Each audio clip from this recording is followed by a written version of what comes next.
বিসমিল্লাহির রহমানির রহিম। স্বাগতম আল্লাহর সুন্দর নাম সিরিজের দ্বিতীয় পর্বে। আজ আমরা জানাবো আর রহিম সম্পর্কে। আর রহিম অর্থ যিনি মুমিনদের প্রতি বিশেষভাবে দয়া করেন। আর রহিম আল্লাহর অন্যতম প্রিয় গুণবাচক নাম। এই নামটি কোরআনে 114 বার এসেছে। এটি জানিয়ে দেয় আল্লাহর দয়া সীমাহীন। যে বান্দা দয়ালু ক্ষমাশীল, আল্লাহ তেমন বান্দাকেই ভালোবাসেন। এই নামের অনেক বড় ফজিলত রয়েছে।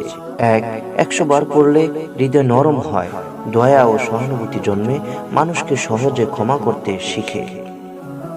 2, ফজরের পর 70 বার পড়লে সারা দিন অন্তরে শান্তি থাকবে, শয়তানি কুমন্ত্রণা থেকে হেফাজত থাকবে। 3, কোনো কষ্ট বা বিপদে 7 বার পড়লে ইয়া রহিমু, আল্লাহ তার বিশেষ রহমতের দরজা খুলে দেন। চলো আমরা প্রতিদিন ইয়া রহিমু এই নামটি পড়ি, মনে রাখি, কাজে দয়া করি, আর দোয়ায় বলি ইয়া রহিমুর হামনি, হে দয়ালু আল্লাহ আমাকে দয়া করো। যে নিজে দয়া করে, আল্লাহ তার প্রতি আরো বেশি দয়া করেন। চলো আমরা সবাই আর রহিমের দয়ালু বান্দা হই। পরবর্তী পর্বে দেখা হবে আল্লাহর আরেকটি গুণবাচক নাম নিয়ে।